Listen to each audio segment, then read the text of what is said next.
I'm hoping you can see it. Just give me a thumbs up if you can see the text. Okay. So Joseph in the last week's Parsha is in jail. He's in the pit. He's not in solitary because he's speaking to the butler and the baker. Once he's interpreted the Sar HaMashke, the butler's dream, he tells the butler in verse 13, chapter 40 of Genesis, Ba'od shloshes yomim, in another 3 days, Yiso paro es roshecha, Pharaoh will restore you al kanecha, to your original office.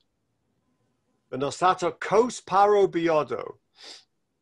Kos paro. That's the third time Joseph mentions the word kos paro, prompting the Midrash to say that isn't just about the butler, but it's about the 3 cups of toasting that we will have from Jewish history, the last being the Mashiach, will be toasting, the kos paro. And then this verse that's triggered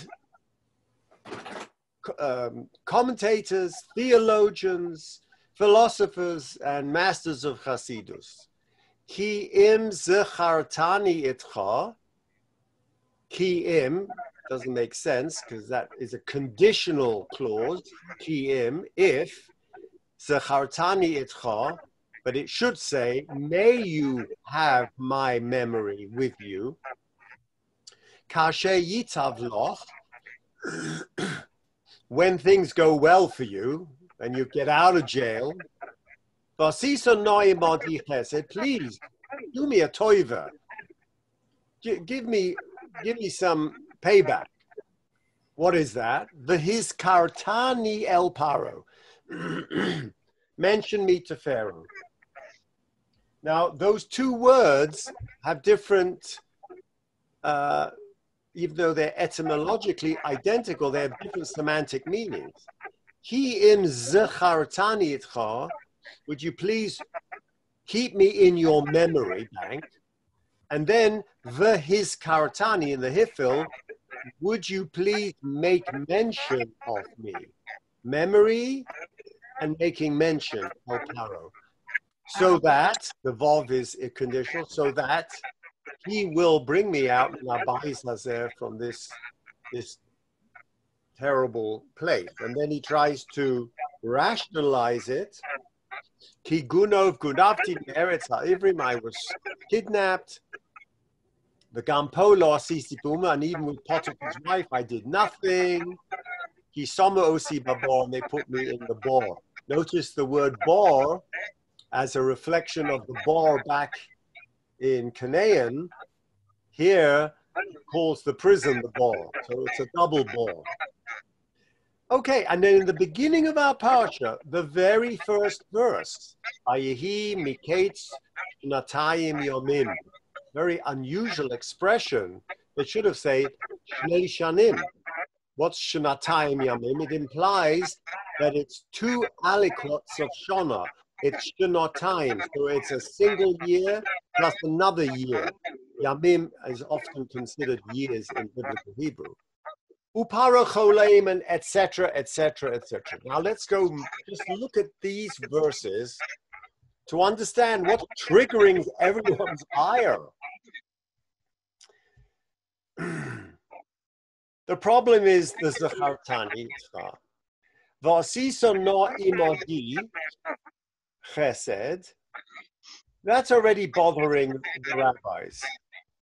Because later on, by Paro, when Paro asks him to interpret his dream, he says, V'asis Elokim chesed. I can only interpret with the advice of the Lord, with the invitation, with the consent. Excuse me, we should mute everybody. The Bible should mute everybody because we're getting feedback. As an oracle, as a divine source of predicting the future. Of course, this isn't the first time in the ancient Near East, but this is the first time in the narrative Bible. And so some of the commentators said he was punished because he didn't say V'osa Elokim imodi here. V'osa Elokim imodi chesed. You're not going to be doing chesed. It's God that does the chesed. You're just the apostle, the messenger, the trigger that will allow the divine chesed. And so Joseph has to be punished. And what is his punishment? So we're told that he was 17 years old when his brothers kidnapped him. And let's assume he ended up in Egypt that year. That gives us a total of 13 years until he becomes the Sheni Leparo, the Sheni for the Malchus. That is, his release is 2 years after he had interpreted the dreams of the baker. And so we can work out that from Seder Olam Rabbah and Pirkei Rabbi Eliezer and Shmos Rabbah, very late, he spent 12 years in jail, meaning he was 18 years old when he was denounced by Potiphar, having only served Potiphar a year. So he was in prison for 10 years, according to Pirkei Rabbi Eliezer. So he was 20 when he was denounced. Potiphar he had served for 3 years, according to Pirkei Rabbi Eliezer. But in all these cases, another 2 years he added to his sentence, which is the title of my talk. He got another 2 years for bad behavior. But the bad behavior was not in jail because of what he did wrong there. It was the divine punishment, which then gets us to Vayehi Mikate Shnosayim. He's in jail for 10, 12 years. What's he doing? Oh, it's the 2 years that are separate from his other sentence because he had to serve that, and only then Paro Cholein. It could have been that Paro had been sentenced 2 years earlier. No, he had to wait another 2 years for Joseph to serve his sentence. Now, I don't want to go into the Kabbalistic notions of when the full complement of the Sephirot had to be fixed in Egypt, and as our rabbi keeps telling us, we had to extract all the Netzutzot Kadoshos from Egypt, and it wasn't done, so we needed another 2 years so that Benjamin would come to fill the Yud Beis Shvatim, which is the Yud Unitos plus the Rosemis of Yaakov. Let's leave that aside and just struggle today for a change with the rational theological problem of Michelle Reback, mute yourself. The problem is that he had asked the butler for his help. Well, what's wrong with that? He's punished with the 2 additional years in prison. And Rashi, based on the Medrash, which I have to share with you, because the Medrash is the one that points out that there was a problem with him asking the butler. And the Medrash says, Ashrei hagever asher som Adonai miftacho. A verse from Psalm 40. Happy is the man who has made Hashem his trust. And the Medrash then says, happy is the man, Ze Yosef. Really? That's Yosef. Well,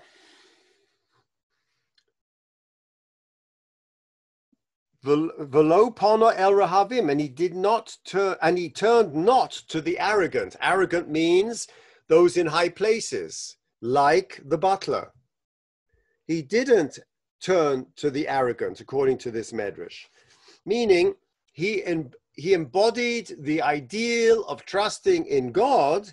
Ashrei hagev asher som Adonai miftacho, his bitachon, he puts in God. Ze Yosef. And the end of the pasuk, velo pana el rehavim, he didn't turn to the arrogant. Al yedei she'omar l'sar hamashkim zachartani.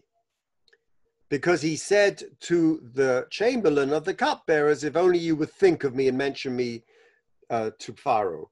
And because he did that, 2 years were added to his incarceration. It doesn't make sense.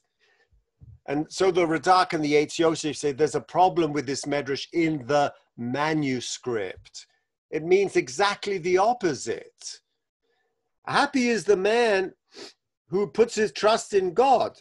Zeh Yosef, halavai, that would be Joseph. V'lo pona el rechavim. Halavai, he wouldn't have turned to the butler and put his faith in God. Because al yedesha amal asar amashkim zachartani, because he said to the butler, would you please remember me? Nitosef lo shtei shanim, he was given an added 2 years sentence. Now, we have a big problem with this because Yaakov did that. Yaakov sent messengers to Esav. Yaakov prepared. Why didn't he just trust in God? What did he have to go and do all the milchama and the tefillah and the davening and all the preparations, separating the kids, getting an army together, to sending him gifts? I mean, other people have done that. Why is it that we're asking Joseph specifically and we're punishing him for 2 added years of incarceration because he did a bit of hishtadlus? That's the word we have to talk about. Hishtadlus. Shtadlan. What is hishtadlus? The difficulty with our midrash is apparent. It holds up Joseph as the paragon of bitachon, and yet in the very same breath, it says Yosef was punished severely. And the question is, why such a reproach? It's a startling reproach for Yosef the Tzaddik. So the Torah tells us to take action, and then God will bless our work, because it says in Devarim, God will bless you in all that you do, meaning you have to do something. He'll bless you if you do something. It's not if you do nothing. You have to do something. That's called hishtadlus. And the answer lies in the basic concept of bitachon. And I want to quote to you from the Chazon Ish, because I think it's very important to quote him, since he wrote this after the war.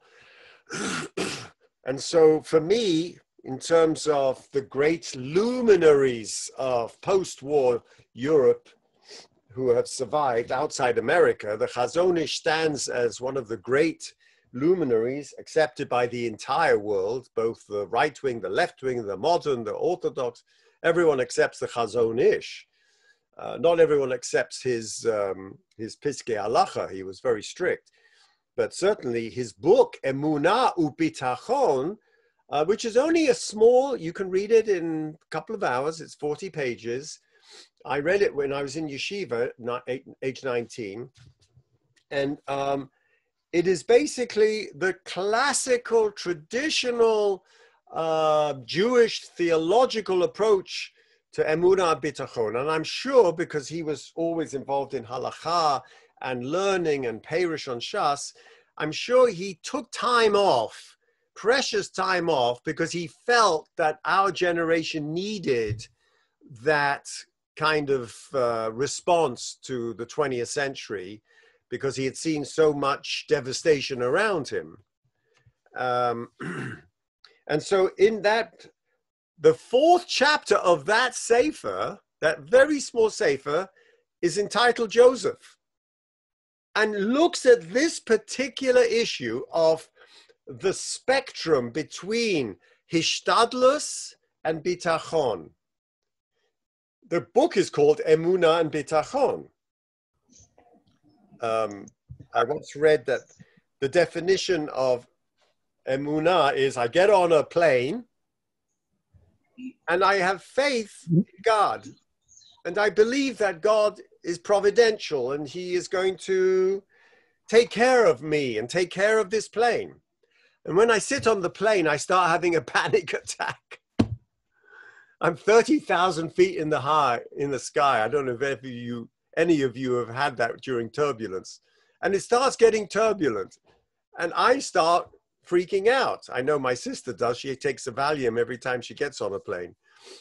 But I definitely start getting a little bit panicky if the turbulence is bad in the mid-Atlantic, as is wont.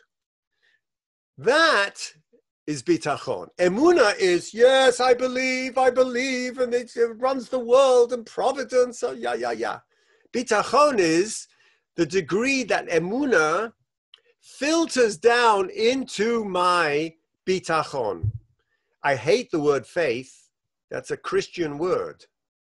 Faith. I have faith in the Constitution of the United States. That's not bitachon. Bitachon is more like trust. And that is the difference between emuna and bitachon. I'm on the plane, I definitely believe, but it hasn't filtered down. So the Chazon Ish says that not everyone's bitachon is at the same level.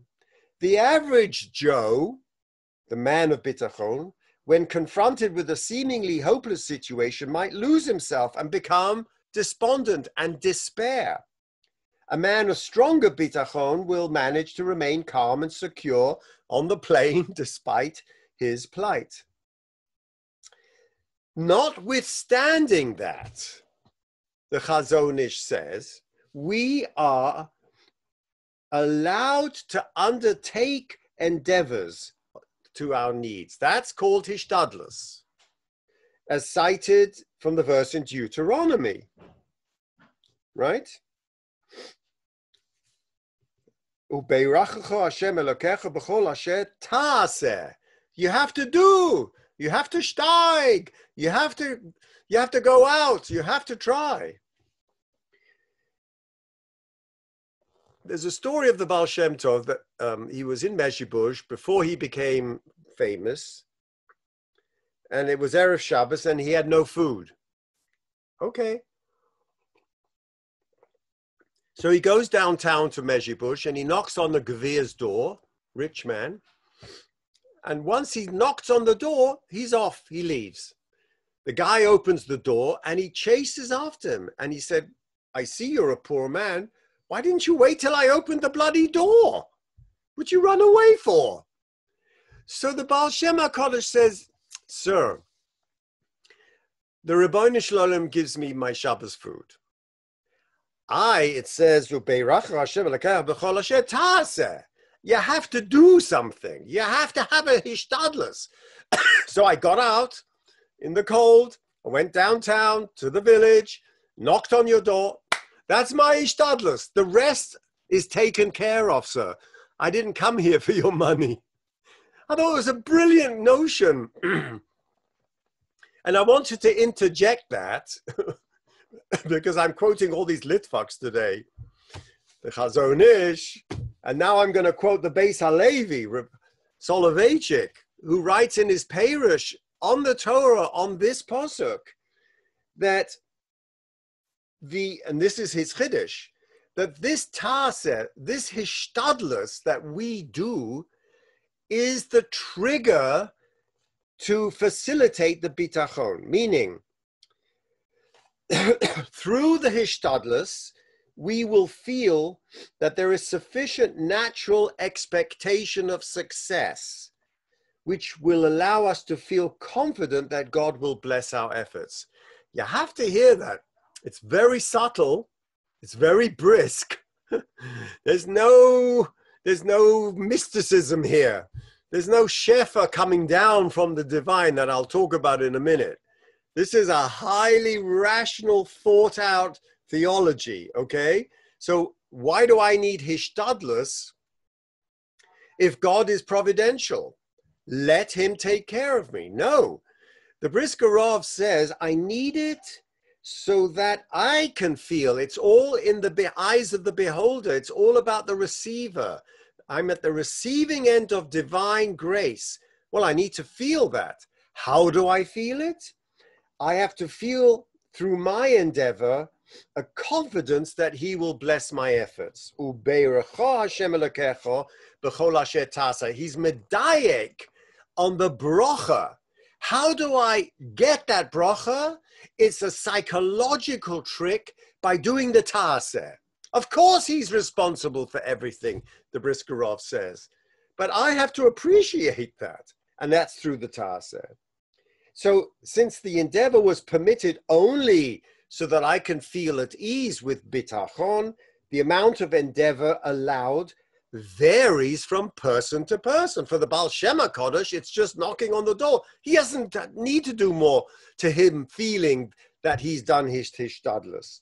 A man with little bitachon requires more endeavor. He's got to work 16 hours a day like I do to feel that, because I lack the bitachon. Someone who possesses a high level of bitachon is permitted only to engage in the bare amount. Tell the butler, please remember me. That's it. That's it, nothing more. For him to engage in additional endeavors, you're doing chesed for me? You've missed the point, Joe. You've missed the point of this whole hishtadlus. The whole hishtadlus was only to you to feel the divine providence. And to that extent, you're punished. He was punished because he was punished for his minimal endeavor of seeking help. Now, this is the rational approach by these rational masters to emunah and bitachon. Because they have to struggle with the conflict. There's a philosophical conundrum. And so the Chazon Ish comes out and says, before engaging in bitachon, I have to engage in hishtadlus because that becomes the litmus test of my bitachon. Get it? It's the litmus test, the hishtadlus, the degree to which I feel needing to go out into the world to do stuff to get and feel the divine providence is my litmus test. It's very nice. It's brilliant. But it leaves me cold. I don't know about you. So I have to go to the Hasidic masters. You know, there's a joke about a devout woman who refused to leave her flood-besieged home in her car or her boat or a helicopter that the authorities sent her way. She refused to accept human beneficence and was content to put all her faith in God. When she in fact died, she came up to the heavens and approached God, demanding to know why he didn't honor her faith. And as you know, the famous joke, he says, what are you talking about? I sent you a car, I sent you a boat, I even sent you a helicopter. What more did you want from me? So when we fall on hard times and pray to God for intervention, are we allowed to just sit back and wait for salvation to arrive? And now in the Hasidic realm of mystical thought, we have a complete spectrum.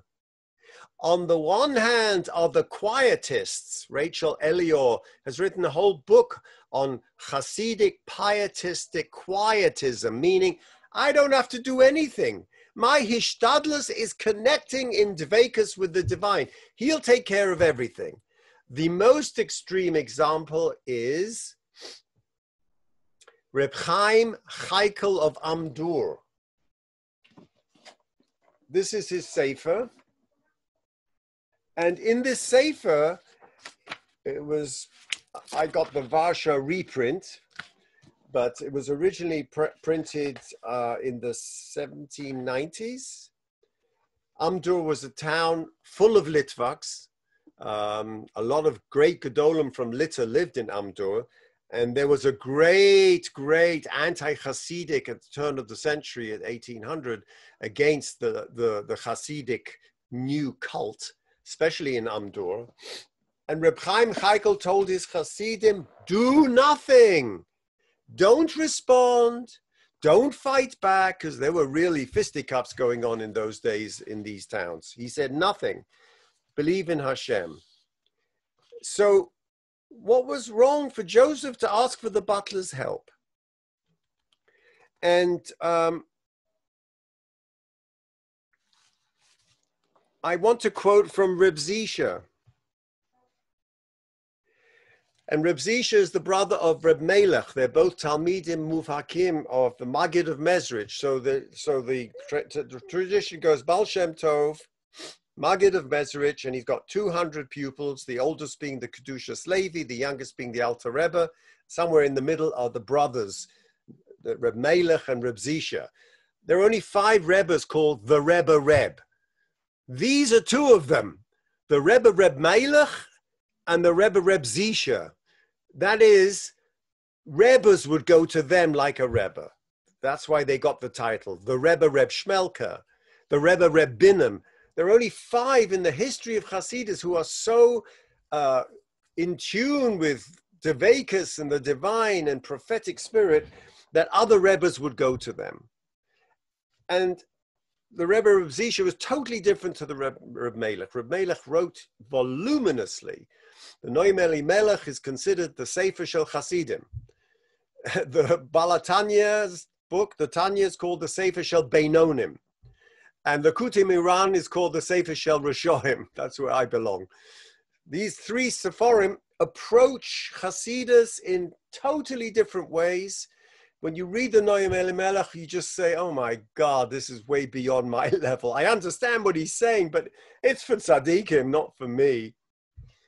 And his brother, Reb Zisha, writes nothing. So everything I'm reading to you from Menorat HaZahav are other Rebbes who wrote in the name of Reb Zisha. One of them is a pasuk in Parshas Bahar. V'chi tomer, and if you say, Ma nochel bashana hashviyis. Excuse me, I haven't planted in the 6th year. What am I going to eat on the 7th year? I'll have nothing from my produce. V'tzivisi es birchosi lochem. So God says, stop worrying. I'll take care of you. You'll have a double portion in the Shemitah. So Reb Zisha, it says, nothing in the Torah is redundant. What do I need you to tell me in the Torah? Just go and say the tzivisi es birchosi lochem. The Torah could have just said without that inverted commas, and if you start complaining and belly aching to me on the 7th, forget about that. Just say, you know what? And on the 7th year, I'm going to give you a double portion. Have no fears. So Reb Zisha, well, not him, but a Rebbe said in his name, Kashe Hashem Yisborach hu kashe bara ha'olam hishpia mituvat sinoros moshem shefel otzarche b'nei adam. A very mystical idea that when God created the world, he created it outside time. And in this cyclical, mystical world, everything keeps recycling every year and every moment. Mechadesh b'chol yom tu v'maseh bereishis. When I'm saying that in my davening, I need to say, because if I didn't, the world would collapse. Mechadesh b'chol yom, I recreate every moment in time. And every moment in time, there are these pipes coming through the 10 spheres of Shefa, of divine energy, that animate the spiritual and physical world as it comes down. V'derech hashefa shelo lahafsik klal. And there's Reb Zisha, the Heiliger Reb Zisha says, those pipes are open. They're open all the time. Oh, really? So why do bad things happen to me? But when a person falls from his madrega, now in Hasidic terms, that doesn't mean you're a naughty boy. That's understood. We're only human. Nofel mi madregoso means a lo bitachon. Look how he looks at it differently to the Chazon Ish. He doesn't have bitachon b'boirech hu a mashgiach, who providentially looks over him. He doesn't. He falls from that madrega. Means he doesn't feel that sense. Ha'amiti, that hamashgiach ha'amiti, the real provider of providence. Hazon u'mafanes berevach b'li hefsek. He gives to all of us with revach and b'li hefsek. He doesn't feel that klal. It's all in the head. It's not about works. It's not about hishtadlus. Here, Reb Zisha is talking about bitachon. Someone came to the Maggid complaining that he was going poor, and he's davening and davening and davening, and he's still complaining. He says, why don't you go to the forest? There's a hut in the forest. I think I told you this many times. And just knock on the door. So the guy goes, what do you want from me? Go to the forest. So he goes to the forest in the Ukraine, and he sees a hut, and he knocks on the door, and an old man opens his, come in, and there's just a table, a chair, and a bed, and one potato and a candle. He says, come in, let me share with you my potato. He says, I don't know why I'm here. He says, the Maggid sent me to you. Aren't you Reb Zisha? He said, yeah, I'm Zisha. He said, he sent me to you because I had a problem with bitachon. I have a problem because I'm not getting what I deserve in life, and I've been davening, and I have bonei chayim mezoine, I've got to feed. And do you have problems? He said, so Reb Zisha says, problems? He doesn't have a fireplace, he doesn't have nothing, no running water. Problems?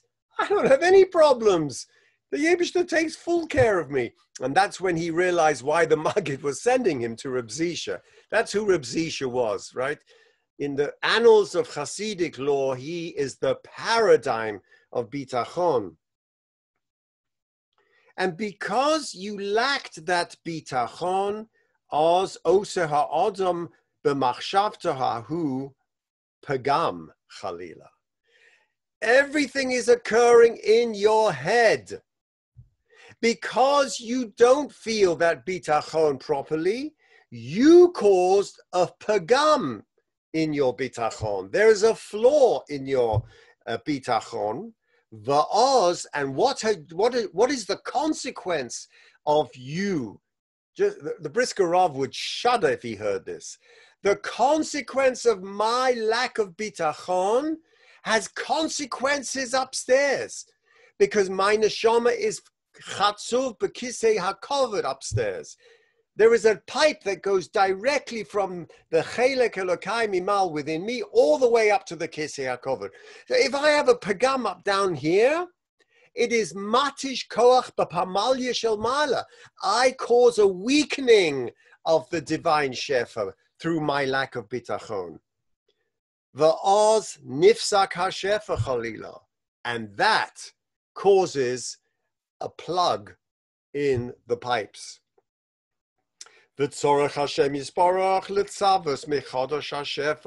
now God has to recreate the world for me. He has to recreate a new pipe, a new connection to me, because I stymied up, I plugged up the original pipe. V'zehu v'chi somru. So that's why it's so brilliant. Spiritual interpretation. What do I need that redundancy? And if you say, the Torah is teaching us, Melamedes la'adam darchei Hashem, the ways of the divine. Sheyiyeh ha'adam shalom b'bitchuno al elokov. V'lo yoma klal ma yochal. I'm teaching you not to say this. I'm putting it in the Torah, v'chi tomru, and should you say, I don't want you to say, but if you say it, then what? You will force me, v'tzivisi es birchasi lochem. It's so brilliant. You will force me to recreate the world. V'chi tomru, if you lack the bitachon and you start questioning the divine, you're going to cause a complete upset upstairs. And the original flow that was meant to come down has stopped. V'tzivisi, and now I'm going to have to command the whole quantum mechanics to start again, and the re-entanglement of the universe, so that I can get down to you and reach you with my bracha. Oz tatrichu osi. You're going to bother me. You're going to cause me problems. Elolotid nahogokach. So this whole concept of the Shemitah in Parshas Bihar becomes a template of bitachon for Reb Zisha. which I think is a beautiful balance to someone like myself who struggles with emuna and bitachon in a post-Holocaust vein. Because how does one recreate, you know, v'chi tomar? This is on a national scale. V'chi tomar, I mean, every person who is a thinking Yid should be saying v'chi tomar bilvavachem. What happened? Where were you? What happened to the pipes that allowed such a complete catastrophe in the 20th century and so much death and genocide and nuclear holocaust? Hello? What happened? V'chitom? How could I not have that questioning of bitachon? Vitzivisi.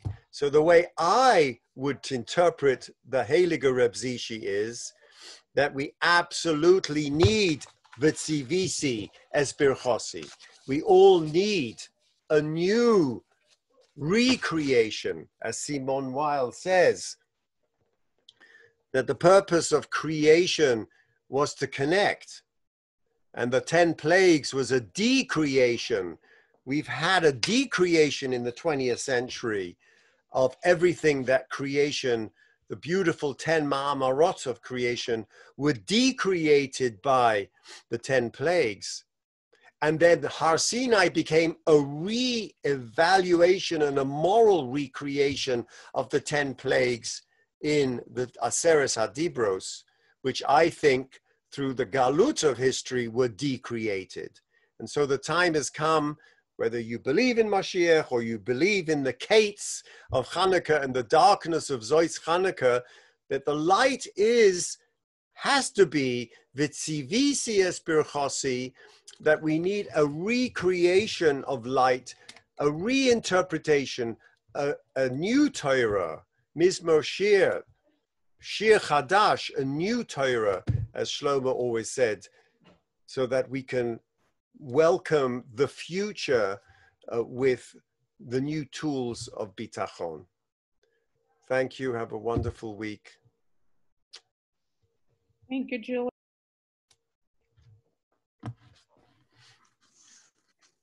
Thank you, Julian. It was great.